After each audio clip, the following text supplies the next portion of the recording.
नमस्कार, मी विकास माने आणि आपण पाहायला चालू केले गेले 3 दिवस आपण पाहत आहोत. केंद्रीय मंत्री माननीय श्री नितीनजी गडकरी यांच्या वाढदिवसानिमित्त आपण 3 दिवसीय मुलाखत सत्र चालू केलेलं होतं.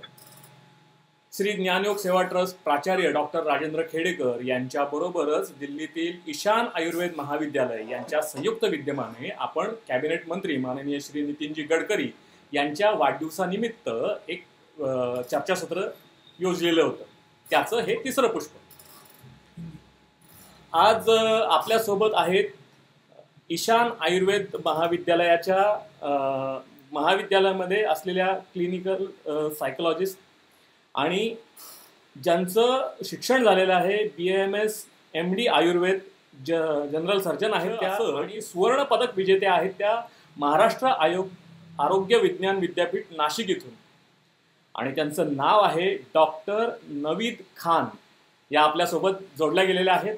आज आपण त्यांच्याकडनं जाणून घ्यायचं आहे की आयुर्वेदामध्ये खरं तर मीडियामध्ये असं सारखं म्हटलं जातं आहे की तिसरी लाट येणार आहे आणि तिसरी येणारी लाट ही लहान मुलांसाठी अफेक्टेड होणार आहे. तर आपल्या बरोबर डॉक्टर खान आहेत. आपण त्यांच्याकडनं हे समजून घेऊयात की खरंच ही तिसरी लाट ही लहान मुलांसाठी किती घातक आहे आणि त्याच्यात आयुर्वेदीय उपचार पद्धती काय आहेत त्या. खरं तर सध्या मीडियामध्ये अजून एक मोठा वाद चालू आहे की ॲलोपॅथी की आयुर्वेद. आपण या वादात पडूयात नकोत, कारण जसं आता डॉक्टर खान या सध्या दिल्लीत आहेत. त्यांचं शिक्षण जरी महाराष्ट्रात झालेलं असलं तरी त्यांची बोलीभाषा ही हिंदी आहे. आपण हिंदी आणि मराठी याच्या दोन्हीच्या एका संयुक्त भाषेतनं आपण त्यांच्याशी चर्चा करणार आहोत. तसंच ॲलोपॅथी आणि आयुर्वेद हे दोन चालणारे एक उपचार पद्धती आहेत आणि या दोन्ही उपचार पद्धतीचा योग्य वापर करून आपल्याला या कोरोनाशी लढा द्यायचा आहे. तर ॲलोपॅथीमधले आपण परवा दिवशीच MBBS डॉक्टरांशी भेटलेलो होतो. त्यांनीही वेगवेगळे पद्धती सांगितल्या, उपचाराच्या पद्धती सांगितल्या. त्यांनी कोरोनाशी लढताना घ्यायची काळजी सांगितली, औषधोपचार सांगितले. तसेच आयुर्वेदामध्ये कोणते कोणते औषधोपचार आहेत आणि त्याचा उपयोग हा आपल्याला कसा करता येईल याच्या संदर्भात आपण जाणून घेणार आहोत. नमस्ते डॉक्टर जी, कैसी हैं आप? नमस्कार, मैं अच्छी हूँ, आप लोग कैसे? एकदम बेस्ट. हमारी हिंदी, जैसा मैंने पहले ही बताया कि मराठी की मौसी हिंदी है, इसलिए मेरी जो हिंदी है वो वैसी ही है जैसे आपकी मराठी है. इसलिए हमें जब बात करेंगे मराठी है, बिल्कुल थोड़ा सा मराठी मेरी कमजोर है, बट स्टिल मैं कोशिश करूंगी जितना हो सके सबको इन्फॉर्मेशन दे सकूं, ताकि हमारे ऑडियंसेस भी थोड़े मिक्स्ड हैं, तो ताकि थोड़ा सबको भी ये चीज हमारी जानकारी यूजफुल हो, इसलिए हम वैसा इसको करेंगे. और जो क्वेश्चंस हमें मराठी में आएंगे वो मैं आपको मराठी में ही ये करूँगा. ये लाइव शो हो रहा है तो लाइव हम मिक्स लैंग्वेज में बात करेंगे. आप हिंदी में, मैं उसका क्वेश्चन आपको मराठी में पूछूंगा, आपने अगर हिंदी में जवाब दिया तो कोई दिक्कत नहीं, ठीक है. तो यही हमें जानना था कि ये जो मीडिया में या भारत में ये जो दूसरी वेव चालू है उसमें बहुत सारे यंगस्टर्स खूप प्रमाणात मोठ्या लोकांना अफेक्ट झाला. काही आता पहिली लाट येऊन गेली. पहिल्या लाटेला आयुर्वेदाने सुद्धा आणि ॲलोपॅथीने सुद्धा छान प्रमाणे त्यांना डिफेंड केल्यामुळे आपण पहिली लाट थोपवू शकलो. त्याच प्रमाणात ही वेव दुसरी मोठी लाट आली आणि या दुसऱ्या लाटेमुळे प्रचंड मोठ्या प्रमाणात हानी झाली. पण ज्याप्रमाणे ॲलोपॅथी लढत होती तसेच आयुर्वेदातले काही मुख्य प्रवाहात येऊन आयुर्वेदाने सुद्धा खूप मोठ्या प्रमाणावर मदत केली. तर आता येणाऱ्या तिसऱ्या लाटेमध्ये लहान मुलांसाठी ही तिसरी लाट घातक ठरणार आहे असं मीडियामध्ये सांगितलं जातं आहे. तर याबाबत तुमचं मत काय आहे आणि आयुर्वेदामध्ये या कोरोनाशी लढण्यासाठी काय काय उपचार पद्धती आहेत या सुरुवातीला आम्हाला तुमच्याकडून जाणून घ्यायला आवडेल. जी, मैं बिल्कुल आपके क्वेश्चन को आंसर करूंगी. उसके पहले मैं धन्यवाद करना चाहती हूँ हमारे माननीय डॉक्टर राजेंद्र खेड़ेकर सर का, जिन्होंने मुझे ये प्लेटफॉर्म दिया है, इससे आमंत्रित किया. साथ ही मैं हमारे chairman sir doctor DK sir का भी धन्यवाद करूंगी. मैं medical consultant and assistant professor हूँ ईशान आयुर्वेदिक मेडिकल कॉलेज में. हमारे chairman sir doctor DK sir हमेशा हमें मोटिवेट करते हैं ऐसे प्रोग्राम्स के लिए, उनका धन्यवाद. साथ ही डॉक्टर राजेंद्र खेड़ेकर सर को मैं बधाई देना चाहती हूँ कि उन्होंने माननीय केंद्रीय मंत्री डॉक्टर नितिन गडकरी जी के जन्मदिन के पर्व पर ये जो 3 दिन का प्रोग्राम बनाया है, इसके लिए बहुत बहुत बधाई उनको। मैं भी जो हमारे केंद्रीय मंत्री है नितिन गडकरी जी को जन्मदिन की बधाइयां देना चाहती हूँ। और ऐसे प्रोग्राम से हम जो मास को एजुकेट कर सकते हैं तो ये बहुत अच्छा है। तो जो MH12 न्यूज को भी बधाई देना चाहती हूँ कि ऐसे प्लेटफॉर्म को डॉक्टर्स को देते हैं, एंड ये बहुत अच्छी बात है कि इस तरीके से हम एजुकेट करते हैं लोगों को। तो अब जो आपका क्वेश्चन है मैं उस पर आती हूँ। तो बिल्कुल अगर हम बात करें आयुर्वेदा की, तो जो हमारे आयुर्वेद में 8 अंगों जो रहती है उसमें से एक अंग है कौमार सूत्र, जिससे हम बोल सकते हैं कि ये पेडियाट्रिक्स यानी जो बच्चों के बारे में स्पेशली एक साइंस जो है हमारे आयुर्वेद में बताई गई है। इसकी शुरुआत ही होती है इससे कि कौमार भृत्य नाम कौमार भरणम धात्री दोष संशोधनार्थ संज्ञाग्रह समुत्थान नाम च व्याधि उपशमनार्थ। अर्थात कि हमारे आयुर्वेद में कौमार भृत्य एक ऐसा साइंस है जिसमें बालकों का, बच्चों का भरण पोषण इसके बारे में सारी चीजें बताई गई है। जो हम बात करें कि बच्चे जन्म होते हैं उसके पहले ही हम गर्भिणी यानी जो हमारी माँ रहती है उसे भी खाना ऐसा देते हैं जो इम्यूनिटी को बिल्डअप करने में हेल्प करता है। बच्चों के जन्म होने के बाद आपने सुना भी होगा कि जो माँ का दूध है हम उन्हें देते हैं, जैसे हम कोलेस्ट्रॉल भी कहते हैं, येलोइश कलर का रहता है। तो सबसे ज्यादा जो एंटीबॉडीज रहती हैं वो जाती है माँ को इस मिल्क के थ्रू। ब्रेस्ट फीडिंग जो रहता है बहुत इंपॉर्टेंस प्ले करता है, और अगर इस ब्रेस्ट फीड में ही कुछ दोष अगर डेवलप होंगी तो फिर वो इम्यूनिटी को हैम्पर करते हैं। तो इसलिए इसकी भी चिकित्सा के बारे में हमारे आयुर्वेद में बताया गया है। साथ ही में जो नक्षत्र बाधा जो भी है उसकी वजह से भी जो भी हमारी बीमारियां पैदा होती है उसकी भी चिकित्सा जो है हमारे आयुर्वेद में बताई गई है। आयुर्वेद बेसिकली बल पे बात करता है। बल मतलब जो हमारे यहाँ ओज होता है, ओज जो है सारे धातुओं के सार को हम ओज कहते हैं। धातु जो हमारे शरीर में होते हैं वो 7 होते हैं, रस रक्त मांस मेद अस्थि मज्जा शुक्र। उसमें जो शुरुआत का रस धातु है इसकी ये जो शुरुआत है हमारी वो आहार से ही होती है। तो अगर हमारा आहार अच्छा होगा तो अपने आप हमारी इम्यूनिटी जो है बहुत स्ट्रांगली डेवलप होती है। साथ ही हमारे हिंदू संस्कृति में भी जो संस्कार बताए गए हैं आगे हम उसके बारे में भी बात करेंगे।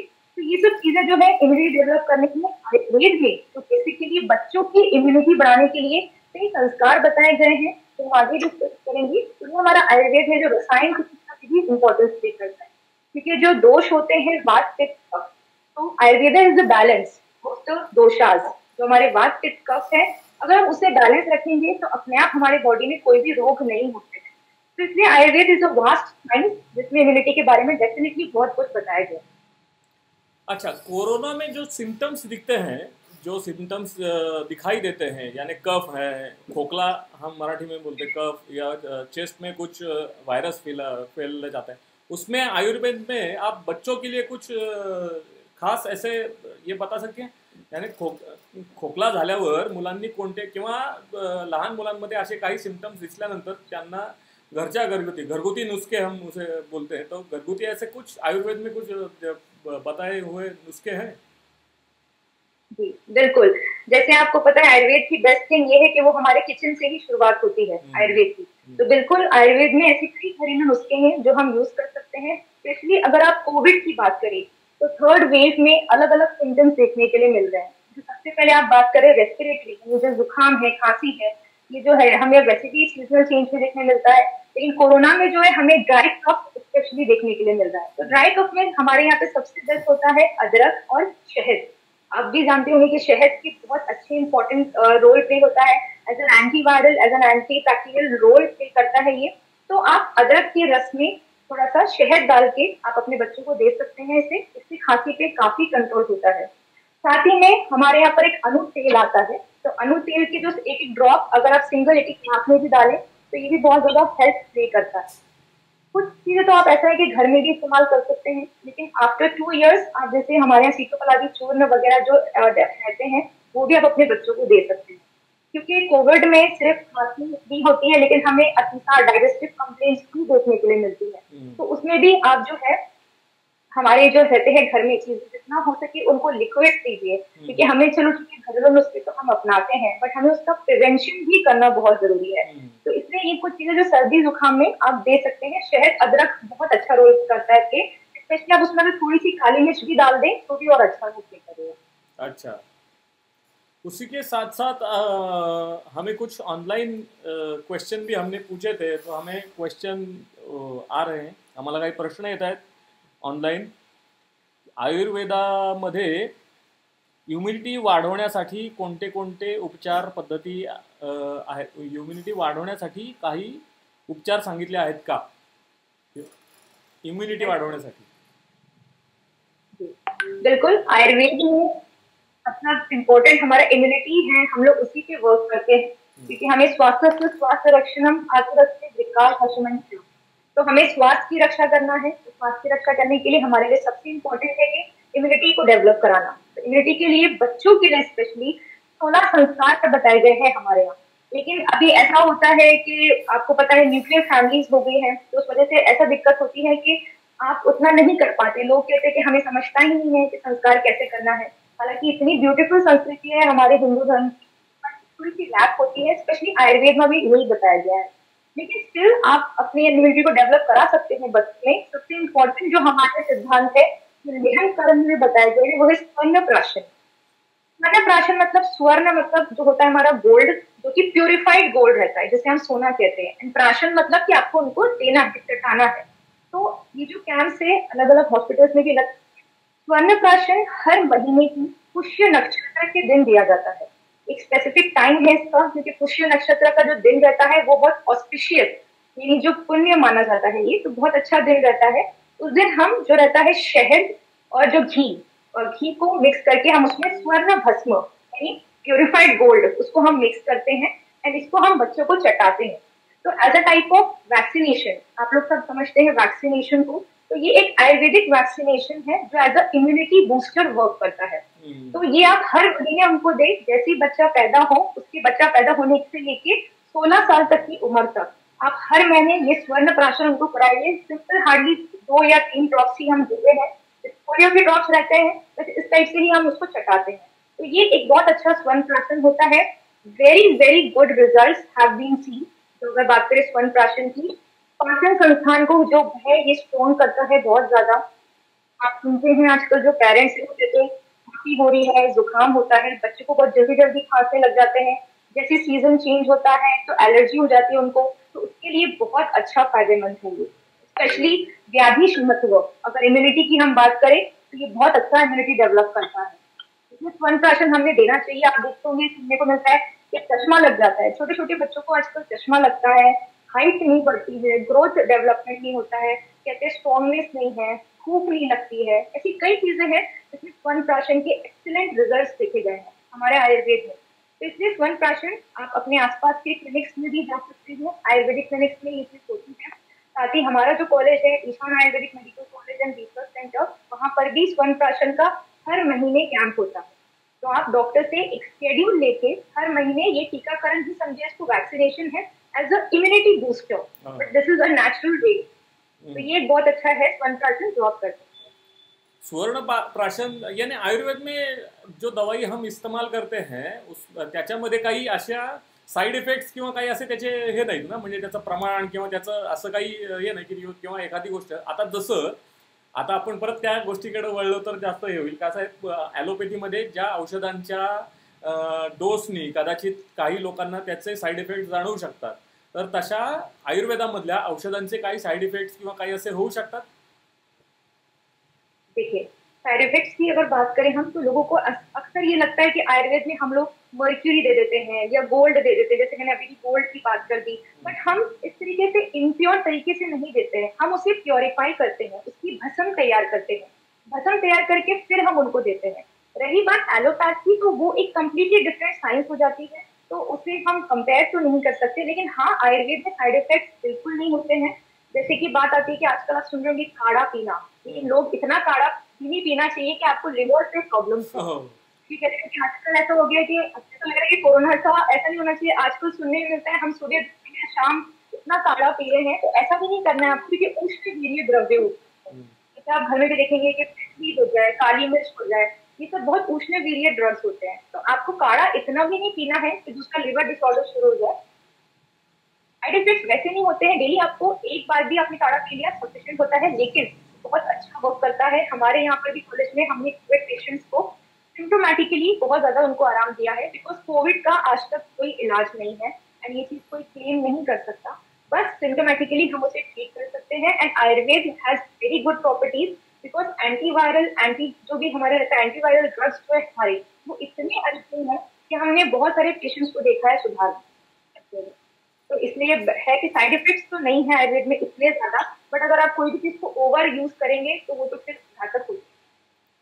पुन्हा एकदा आपण लहान मुलांच्याकडे येऊयात. लहान मुलांचा असा वयोगट म्हणजे आता नवजात शिशूपासून ते मध्यमवयीन लहान मुलं म्हणजे पहिली दुसरीपर्यंत असे काही लक्षणं आता कुठली फारशी याच्यामध्ये दिसून आलेली आहेत किंवा पहिल्या लाटेमध्ये काही लक्षणं दिसली असतील, दुसऱ्या लाटेमध्ये काही दिसली असतील आणि आता प्रिडिक्ट करतात की आता तिसऱ्या लाटेमध्ये लहान मुलं जास्त एफेक्ट करतील. तर अशी कोणती लक्षणं लहान मुलांमध्ये जास्त दिसतात की ज्याचा जास्त आता आधीच्याही ह्यांना मी विचारलं होतं डॉक्टरांना, तुम्ही महाविद्यालयीन असताना तुमच्या समोरून अशा काही केसेस गेलेल्या आहेत की लहान मुलांमध्ये ही लक्षणं दिसली, तर आपण त्याच्याबद्दल हे घरगुती उपाय केले पाहिजेत किंवा या आयुर्वेदिक डॉक्टरना आपण कन्सल्ट केलं पाहिजे की अमुक एक लक्षणं जास्त दिसत असतील तर त्या मुलांना आपण आयुर्वेदिक उपचार चालू केले पाहिजे कोविडच्या काळात स्पेसिफिक. कोविड का ठीक है, देखिए सबसे पहले तो बात ये हो गई ना अब कोविड की कि फर्स्ट वेव अगर हम कंपेयर करें पिछले साल की कोरोना वायरस को इस साल से, तो बहुत ज्यादा डिफरेंट हमें जो है इसके सिम्टम्स देखने के लिए मिल रहे हैं। जैसे पहले तो हमें सिर्फ इतना था कि सूखी खांसी, बुखार और दम लगना, यानी कि सांस लगना, ये तीन ही था। बाद में आगे जाके हमें ऐसा पता चला कि हमें स्मेल नहीं आ रही है, इन नाक से गंध हमें पता नहीं चल रही है, मुंह से टेस्ट पता नहीं चल रहा है हमें। तो लेटर ऑन फिर ये साइंस जो थी वो डेवलप होते गए। अब क्या हो गया है कि हमें ये पता चल रहा है कि डायरिया, बॉडी पे रैशेज आना, ठीक है, इनफैक्ट जो कंजंक्टिवाइटिस यानी आंखों में जो लालिमा देखने जो कहते हैं हम, तो अलग अलग सिम्टम्स देखने के लिए मिल रहे हैं कोरोना में। क्योंकि क्या हो रहा है कि अब ये जो वायरस है ये म्यूटेट हो चुका है। म्यूटेट मतलब कि जो उसके ऊपर जो आपने देखा होगा कोरोना के वायरस पे स्पाइक्स लगे रहते हैं, तो ये स्पाइक्स में ही म्यूटेशन हो गया है। तो अब ये एक जगह ठहरता नहीं है, ये पूरी बॉडी में अलग अलग सिम्टम्स दिखा रहा है। तो इससे बच्चों में भी प्रेडिक्ट करना बिल्कुल, हम लोग एक चीज तो है कि पहले कफ जो है हमारा, खांसी जो है स्पेशली ड्राई कफ, ये तो रहेगा नहीं, साथ में जो है फीवर, लेकिन मोस्ट कॉमनली जो हम लोग को लगता है कि डायरिया, और वेरी कॉमन, क्योंकि आपको पता है जो बच्चों को भी अगर हम देखें तो डायरिया का वजह से भी लग सकता है। तो खांसी, सर्दी, जुकाम, ठीक है, फीवर हो गया, डायरिया, ये कुछ है। बट फिर बच्चों में अभी इतने जैसे हमें स्पेसिफिकली नहीं पता, बट इन चीजों को हम समझ सकते हैं। बट बात ये आती है कि जब चीजें ज्यादा खराब हो तो हमारे लिए प्रॉब्लम होती है। क्योंकि आपको अगर हम सिंपल बोले कि अभी अगर देखें कि ऐसे कई लोग हैं जिन्हें एसिम्टोमेटिक यानी कि कोई भी सिम्टम्स नहीं है लेकिन कोरोना पॉजिटिव हो सकते हैं। तो इसलिए ऐसा नहीं है कि कोरोना बहुत ज्यादा घातक होता है, वो बस आपकी इम्यूनिटी पे ही डिपेंड करता है। अगर आपकी इम्यूनिटी स्ट्रांग है तो आपको इससे कोई तकलीफ नहीं होगी, ये आएगा 7 दिन 9 दिन तक रहेगा, चले जाएगा। लेकिन अगर वो सीवियर हुआ देन फिर प्रॉब्लम हो सकती है। तो बेटर है कि एज अ प्रिकॉशनरी मेजर आप बिल्कुल इम्यूनिटी को बूस्ट करने के लिए आयुर्वेदिक की चीजों को अपनाएं। जैसे कि हमारे आयुष मंत्रालय ने भी बताया है कि हल्दी का दूध आपको लेना चाहिए, हल्दी की बहुत सी प्रॉपर्टीज होती है। रात में आप बच्चों को हल्दी का दूध दीजिए, रात में भी कोशिश करिए कि एकदम सोने के समय नहीं, थोड़ा 1-2 घंटा पहले आप उन्हें दे सकते हैं, तो इससे बहुत हेल्प मिलती है बच्चों को। एंड जो खांसी के लिए है, जैसे कि हमें खांसी को रोकना है तो कफ वर्धक आहार नहीं देना है हमें उन्हें, तो जितना हो सके ज्यादा मीठा या कोल्ड ड्रिंक्स एंड ऑल ये सब आपको उनको अवॉइड करना चाहिए। मैदे की चीजें जो है, क्योंकि आपको पता है कि डायरिया हो सकता है, तो मैदे की चीजें स्पेशली केक, पेस्ट्रीज, ये सब आपको अवॉइड करना है। मैगी जो हम बहुत देखते हैं, मैगी बहुत आजकल खाते हैं बच्चे, तो बिल्कुल मैगी उनका थोड़ा बंद कराइए, बिल्कुल उन्हें मत दीजिए। एंड गर्मी के मौसम में जितना हो सके खाने को आप बासी ना खाएं, जितना हो सके उसको फ्रेशली प्रिपेयर करके खाएं। एंड आयुर्वेद की अगर हम बात करें तो सबसे बेस्ट है कि उनको काढ़ा आप दीजिए। काढ़ा भी ऐसा नहीं होना चाहिए कि सुबह दोपहर शाम ऐसे चल रहा हो, once in a day is enough for anybody. तो वैसे आप उनको काढ़ा दे सकते हैं इन स्मॉल अमाउंट, अगर इतना थोड़ा सा ग्लास भी दे दिया तो वो काफी रहता है। काढाचे जे कंटेंट असतात ते सांगू शकतात का रेडीमेड काढा काही आयुर्वेदिक ह्याच्यात मिळतो का? काढ्यामध्ये काय कंटेंट असले पाहिजे की त्याचा एकत्र करून आम्ही काढा घ्यावा तसा? हाँ बिल्कुल, आप घर पे ही बना सकते हैं। सिंपल जो हमारे घर में जो गरम मसाले होते हैं, काली मिर्च हो गया, ठीक है, इलायची हो गया, एला जो रहता है वो हो गया, एंड तुलसी के पत्ते, थोड़ा सा उसमें हल्दी डाल के सिंपल इतना भी रखा तो भी काफी। ऐसा नहीं कि बहुत सारे ड्रग्स को यूज करना चाहिए, इतना सारे ड्रग्स का जरूरत नहीं पड़ती है। एंड हाँ, अगर कोई आप आयुर्वेदिक जगह से भी ले लेते हैं काढ़ा, जैसे कि हमारा आरोग्य संजीवनी 365 काढ़ा, हमारे कॉलेज ने जो बनाया है उसमें भी आप ऑर्डर भी कर सकते हैं ऑनलाइन, तो इसके भी बहुत अच्छे रिजल्ट है, ले सकते हैं आप, लेकिन घर में भी बनाएंगे तो इट इज डेफिनेटली गुड। घर में भी आप इन चीजों को यूज कर सकते हैं, बना सकते हैं काढ़ा। ऑनलाइन पुन्हा काही प्रश्न येत आहेत. बालकों की समस्याओं पे घरेलू उपचार बताइए. हम आताच आपण जे सांगितले काही घरेलू उपचार तेही हे आहेतच. हमें कैसे पता चलेगा की बालक की इम्युनिटी कम है. हां, आता लहान मुलांची इम्युनिटी, आता काही आपले जे वाचक विचारतात की आपल्या लहान मुलांची इम्युनिटी कमी आहे हे ओळखायचं कसं. म्हणजे ह्याच्यात काही आयुर्वेदामध्ये असे काही सिम्पटम्स सांगितले आहेत का की लहान मुलं की ही लक्षणं दिसली तर तुम्ही हे हे उपचार करावेत असं. देखिए, ये जो क्वेश्चन है ये बहुत ज्यादा पेरेंट्स हमें पूछते हैं, बच्चों को लेके आते हैं हमारे पास क्लिनिक में और पूछते हैं कि ये बहुत दुबला हो गया है, ये बहुत कम खाना खा रहा है, तो कैट की इम्यूनिटी लो हो गई है, ये बहुत है। लेकिन ये क्वेश्चन इसलिए इम्पोर्टेंट है कि आपको बच्चों को जबरदस्ती फोर्स नहीं करना है कि उनकी इम्यूनिटी कम है। हाँ ठीक है, थोड़ा बहुत चीजें हमें देखना है। सबसे पहला चीज अगर मैं बचपन ही से स्टार्ट करूँ तो जो हमने पहले भी डिस्कस किया कि जो स्तन्य जो रहता है हमारा, यानी कि जो माँ का दूध होता है, अगर माँ का दूध देते वक्त हमें लग रहा है कि बच्चा उसे अच्छे से नहीं पी रहा है या कम पी रहा है, ऐसा भी नहीं होना चाहिए कि बहुत ज्यादा हमने दे दिया या कम दे दिया, क्योंकि तभी इम्यूनिटी इसकी डेवलप होती है। तो हमें उस टाइम पे भी ध्यान देना है कि वहाँ पर कितना अच्छे से वो यूज हो रहा है।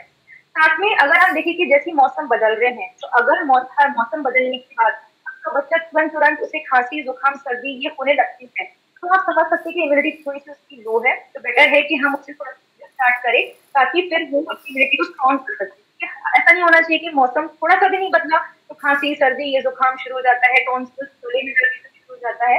इसलिए इन चीजों को देख के आप समझ सकते हैं कि अगर सीजन चेंज होने के बाद तुरंत तुरंत बीमार पड़ रहा है, मतलब इम्यूनिटी कम। अच्छा, अजून काही प्रश्न येत आहेत. खरं तर आता बरेच प्रश्न येत आहेत.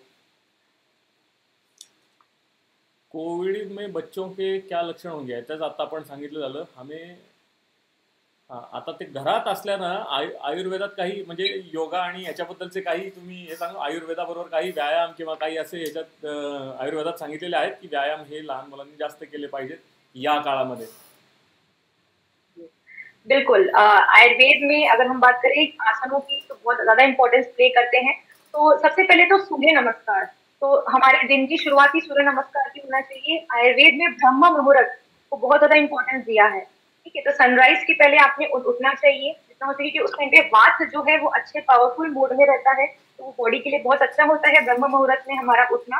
तो बच्चों की हैबिट डेवलप करिए कि वो जल्दी सो के सुबह उठे।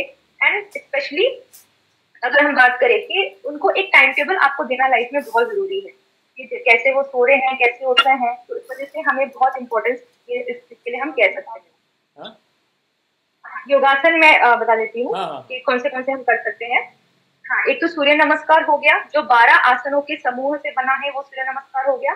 उसके अलावा धनुरासन, मत्स्य आसन, सर्वांगासन, ये सब कुछ है जो आप नोट कर सकते हैं। ताड़ासन, वृक्षासन, ये कुछ आसन है जो YouTube पे वीडियो देख के आप करवा सकते हैं या योगा इंस्ट्रक्टर के अंडर। ये ऐसे इजी आसन है जो आप इजीली घर पे कर सकते हैं, तो ये बहुत ज्यादा हेल्प करते हैं हमें इम्यूनिटी को डेवलप करने में। ओके, कुछ क्वेश्चन आए हुए हैं. भारत में कुछ ऐसे एरिया है जहाँ वनौषधि निर्माण होती है, जैसे कि हिमाचल, केरल, हिमाचल दिखाई देती है, अच्छी रहती है, तो वो बचपन से होती है या बालकों में कुछ औषधि देना जरूरी होता है? बचपन से ही वहाँ की कुछ ये अच्छी रहती है या उसमें कुछ उनको औषधियाँ वहाँ बचपन से ही देनी चाहिए? ऐसा क्वेश्चन आया हुआ है. ओके ओके, तो देखिए, अगर आप बात करें कि पहाड़ों में जो इम्यूनिटी वो ज्यादा डेवलप क्यों रहती है, तो मैं ऐसा समझती हूँ कि आप ऐसा जरूरी नहीं कि स्पेसिफिक जगह में रहो तो आपकी इम्यूनिटी अच्छी रहेगी। मुझे लगता है कि आप खुद अपने बच्चों को थोड़ा सा स्ट्रॉन्ग रखिए। आजकल बहुत देखने के लिए मिलता है कि बच्चों को एकदम प्यार से यहाँ नहीं जाना वहाँ नहीं जाना, उनको मिट्टी में नहीं हाथ डालने देते हैं। बल्कि अगर हम देखें तो हमारे जो तबके के जो अगर बात करें जो बेचारे गरीब लोग होते हैं, उनके बच्चे मुझे ज्यादा इम्यून लगते हैं। जैसे हमारे यहाँ भी कॉलेज में जो हमारे गार्ड्स के बच्चे वगैरह इतने स्ट्रॉन्ग है, दिन भर मिट्टी में खेलेंगे, दिन भर जितना करना करेंगे, उनको कोई नहीं है एंड वो कभी बीमार नहीं पड़ते हैं। तो नैसर्गिक आप जितना क्लोज रहते हैं निसर्ग से वो उतना अच्छा है। जितना आप मिट्टी में जाओगे तो अपने आप उनको वो इम्यूनिटी उनकी स्ट्रॉन्ग होती है, वो वायरसेस बैक्टीरिया हर चीज से मिलकर अपने आप को इम्यूनेट कर लेते हैं।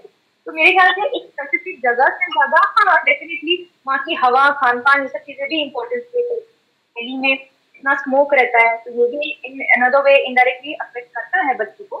लेकिन स्टिल आप थोड़ा सा अपने बच्चों को ओपन छोड़िए, इतनी ज्यादा पकड़ के ना रखिए, थोड़ा सा उन्हें कोशिश करिए कि थोड़ा सा भी बाहर जाए और थोड़ा मिट्टी एंड ऑल, इससे ज्यादा उनको डरिए मत। थोड़ा सा भी मिट्टी लगी तो अरे बाप रे बहुत लग गया, ऐसा हो जाता है। ये सब है ना, ये कुछ मिट्टी हाथ को लगी तो जैसे कोरोना के विषाणू लगे उसे हाथ धोने चाहिए और ये करना चाहिए असे अभी हाँ आता खूप घाबरवलं जातंय हाँ मुलांना. हाँ तीच भीती आपल्याला मुलांमधनं कमी करायची आहे. मुलांना खूप घाबरवलं जातंय, डर पैदा हो चुका है बच्चों में. आधीच पहिल्यापासून असलेली घरात कोंडून असलेली म्हणजे घरात कोंडून असलेल्या मुलांना आता तिसऱ्या लाटेची भीती दाखवली जाते की तिसरी लाट येईल आणि ही लहान मुलांसाठी घातक असेल अशी एक भ्रम नको म्हणून आपण याला पण एक एक एक एक असं समाज माध्यमांमधनं प्रसार माध्यमांमधनं असं हे आपल्या लहान मुलांना थोपवलं जातं. आधीच तुरुंगात असल्यासारख्या घरात कोंडून गेले 2 वर्ष झाली ही मुलं कोंडून आहेत आणि त्या कोंडून असलेल्या मुलांमध्ये खरं तर कोरोना विषाणू हा त्यांच्यापर्यंत पोचतोय हा पालकांपासून, म्हणजे जे पालक बाहेर फिरतात आणि त्या बाहेर फिरणाऱ्यामुळं ते त्यांची विषाणू हे बाहेर घरात घेऊन येतात.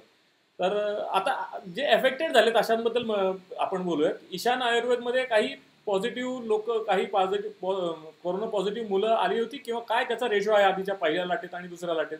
म्हणजे तुम्ही तिथे ट्रीट केलीत काही पॉझिटिव्ह लहान मुलांसाठी ट्रीटमेंट दिली होती तर लहान मुलांमध्ये पहिल्या लाटेमध्ये किती एफेक्टेड झाली होती मुलं, दुसऱ्या लाटेत किती झाली आणि आता तिसरा प्रिडिक्ट काय करता आहात की किती लोक लहान मुलं त्याच्यात हे बाधित होतील या कोरोनाने?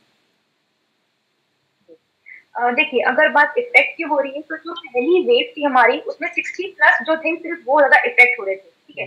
बहुत ही रेयर ऐसा रेशियो देखा गया था जिसमें बाकी उनके नीचे के लोग थे, लेकिन 60+ की इम्यूनिटी ऑलरेडी पहले थोड़ी सी लो हो जाती है, ऐसे लोगों में देखा गया था in the first wave. Second wave में हमने देखा कि जैसे आप भी अभी देखते होंगे कि कई कई एंकर्स भी है हमारे, रोहित शर्मा लोग हैं जो उनकी डेथ हुई है। तो अब ये देखा गया है कि अबव 30 भी हमने देखा कि लोगों को बहुत तकलीफ हो रही है, मतलब कोरोना से भी हो जा रही है। बच्चों का उतना देखा नहीं गया था इस टाइम से, अगर हम बताए तो बच्चों में था कि चलो उतना कोरोना से इतना भी ज्यादा डर नहीं था, लेकिन अब ऐसा प्रिडिक्शन हो रहा है कि आफ्टर जैसे 60 के ऊपर रहा एंड देन फिर 30 था, अब ऐसा हमें लग रहा है कि ये बच्चों में भी ये देखना जाएगा। इसमें बहुत अलग अलग मत है, जरूरी नहीं है कि ये चीज देखने को हो, बट ये प्रिडिक्शन है एंड ये बहुत जरूरी है हमारे लिए। हमें अभी लगा नहीं था कि इतना रियलिटी होगा, देखो इतना हो गया, तो इसलिए जरूरी है कि हम अपने आप को पहले से प्रिपेयर करें।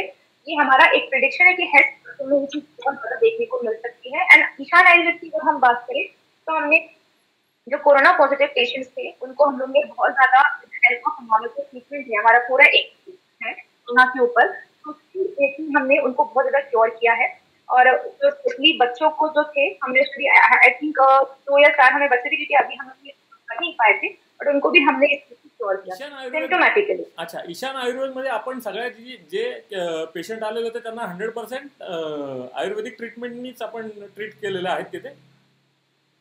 बिल्कुल बिल्कुल, पूरा उनको हम लोग ने 100% आयुर्वेदिक ट्रीटमेंट था, बिकॉज उनके सिम्टम्स भी है ना इतने ज्यादा नहीं थे, जैसे कि ऐसा नहीं कि वेंटिलेटर पे पेशेंट है, इतना एकदम सीवियर नहीं थे, क्योंकि आपको मैंने जैसे पहले ही बताया कोरोना हर किसी को होता है। इनफैक्ट ऐसा हो सकता है कि हमें या किसी को होती जा भी चुका है, लेकिन कैसे कि किसी में बिल्कुल सिम्टम्स ही दिखेंगे, किसी में बहुत सीवियर दिखेंगे। सीवियर पेशेंट्स हमारे पास इतने नहीं थे, जो भी थे हमारे पास पेशेंट्स हमने डील किया विथ माइल्ड टू मॉडरेट। हा, अजून एक प्रश्न असा मला सगळ्यांना डॉक्टरांना विचारायचा होता की हर्ड इम्युनिटी म्हणजे काय आणि ती अशी वाढते कशी? म्हणजे हर्ड इम्युनिटी तयार झाली पण पहिल्या लाटेच्या नंतर बऱ्याच लोकांमध्ये असं म्हटलं गेलं की आता भारतीयांमध्ये हर्ड इम्युनिटी आलेली आहे, तर हर्ड इम्युनिटी म्हणजे काय आणि ती हर्ड इम्युनिटी वाढते कशी? बिल्कुल, ये जो टर्म है हर्ड इम्यूनिटी, ये मुझे वो देखने के लिए मिल रहा है। हर कोई कह रहा है कि इंडिया में अगर हर्ड इम्यूनिटी आ गई मतलब हम सब सुरक्षित हो सकते हैं या फिर हम लोग थोड़ा सा राहत की सांस ले सकते हैं। तो इस टर्म को हम समझ लेते हैं। हर्ड इम्यूनिटी में सब 2 शब्दों से मिलकर बनाए हैं। पहला है हर्ड, हर्ड मतलब समूह या एक झुंड, और इम्यूनिटी मतलब जो हम जब से डिस्कस कर रहे हैं, इम्यूनिटी मतलब बॉडी की एक खुद की एक शक्ति, जिसको हम इम्यूनिटी बोलते हैं, जो हमें रोग प्रतिकारोधक शक्ति। हर्ड इम्यूनिटी का मतलब कि अगर हम फॉर एग्जाम्पल लेके इसको समझते हैं कि 100 लोगों का अगर देश है तो 100 लोगों में से हमें 70% लोगों को इम्यून करना पड़ेगा। अगर हम 70% लोगों को इम्यून करने में कामयाब हो जाते हैं तो हमें फिर ये समझ लेना चाहिए कि हमने कोरोना पे बिल्कुल थोड़ा हमने हासिल कर ली है जी। क्योंकि ऐसे कई वायरसेस है जो आपको पता है अभी भी हमारे बॉडीज में रहते हैं, नॉर्मली जिंदगी में चलते रहते हैं, तो कोरोना भी उन जैसा एक मामूली वायरस हो जाएगा। अब ये 70% जो लोग हैं इनको हम कैसे इम्यून कर सकते हैं? तो सबसे पहले की बात तो हो गई जो हमारी नेचुरल इम्यूनिटी रहती है बॉडी की। सपोज मुझे कोरोना हो गया, देन फिर मेरे अंदर एंटीबॉडीज डेवलप हो गई, मैं इम्यून हो गई। अब मैं कुछ महीने तक इम्यून रहूंगी, मुझे लेस चांसेस है कि कोरोना मुझे दोबारा से हो सकता है। ये फर्स्ट तरीका हो गया नेचुरली इम्यूनिटी डेवलप करने का। सेकेंड तरीका होता है हमारा वैक्सीनेशन के थ्रू। तो वैक्सीनेशन जो है इसलिए हमारे यहाँ अब शुरू हुई है, हमें जितना हो सके लोगों को वैक्सीनेशन देना है, क्योंकि वैक्सीनेशन एक आर्टिफिशियल तरीके से हम बॉडी में एंटीबॉडीज को प्रिपेयर कर रहे हैं, एंड देन वो पर्सन जो है इम्यून हो जाएगा। ये 70% लोग ऐसे रहे जो कि नेचुरली भले इम्यून हो गए हो या फिर किसी वैक्सीन के थ्रू ये इम्यून हुए हो। तो फिर ऐसा होगा कि जो 30 जो लोग बचते हैं, देन फिर बहुत ज्यादा लेस चांसेस रहते हैं इस संक्रमण को बढ़ाने के लिए। इसलिए हमें जितना हो सके कोशिश करना है इम्यूनिटी को बढ़ाना या इम्यून करने का लोगों को। जो हमारे एक्सपर्ट्स है अभी उनका मानना है कि भारत के शहर में 60 to 70% लोगों को इम्यून करने के बाद ही हम कोरोना पे जीत हासिल कर सकते हैं। लेकिन अभी ये सिचुएशन आई नहीं है, इसको आने को टाइम लगेगा, लेकिन इसके लिए सबसे इम्पोर्टेंट है वैक्सीनेशन। से जितना हो सके वैक्सीन आप लोग लीजिए, क्योंकि जितना वैक्सीनेशन हम कर लेंगे हमारे भारत देश में, उतना जल्दी हम कोरोना पे जीत हासिल कर सकते हैं। तो ये एक हर्ड इम्यूनिटी है जिसपे हम आने वाले हैं फर्स्ट। ओके, यहाँ के क्वेश्चंस तो पूरे हो चुके हैं। डॉक्टर नवीद खान आपल्याबरोबर आहेत आणि MD आयुर्वेद आहेत, जनरल मेडिसिनमधनं त्यांनी आयुर्वेद आहेत आणि प्रमुख सांगण्याचं म्हणजे त्या सुवर्णपदक विजेत्या आहेत महाराष्ट्र आरोग्य विज्ञान विद्यापीठ नाशिक इथून। म्हणजे तुम्ही महाराष्ट्रातनं दिल्लीला शिफ्ट केले, तुमचे मूळ तुमचं माहेर महाराष्ट्रात होतं का? म्हणजे आता हे आमच्या प्रेक्षकांना ऐकायला आवडेल खरं तर। तुम्ही महाराष्ट्रातनं तिकडे कधी शिफ्ट झालात दिल्ली? बिल्कुल, एक्चुअली ये हुआ है कि मैं महाराष्ट्र की हूँ, मेरे डैडी एजुकेशन ऑफिसर थे इन NMC, मेरी मम्मी भी लेक्चरर है, मैं यहीं पे ब्रॉट एंड ग्रोन अप हूँ। मेरी शादी जो है वो हुई है दिल्ली में। ये जो हस्बैंड है वो जी मीडिया में है, तो उनकी वजह से फिर मैं वहाँ पर शिफ्ट हुई। तुमचं आयुर्वेदातलं छान मार्गदर्शन, आम्हाला अत्यंत सोप्या आणि साध्या सरळ भाषेत सांगितलेलं मार्गदर्शन हे खूप मोलाचं आहे आणि लहान मुलांसाठी स्पेसिफिक सगळ्या ज्या मीडियानी किंवा सोशल मीडिया जे लोकांच्या हातात पोचलेलं आहे, म्हणजे या सोशल मीडियाच्या माध्यमातून एक असा एक भीतीचं वातावरण निर्माण झालं होतं, त्याच्यावर खरंच तुमच्या मार्गदर्शनाने खूप सुंदर वाटलं तुम्हाला भेटून। आणि अशी आपली मुलाखत कायम याच्या पुढे होत राहील, आपण या अशा विविध विषयांवर आपण चर्चा करतच राहू। धन्यवाद डॉक्टर नवीद खान, आपण आलात, आपला बहुमूल्य वेळ देऊन आपण आम्हाला सुंदर मार्गदर्शन केलं। MH12 न्यूज आणि श्री ज्ञानयोग सेवा ट्रस्ट याच्या वतीनं मी आपले आभार मानतो। धन्यवाद।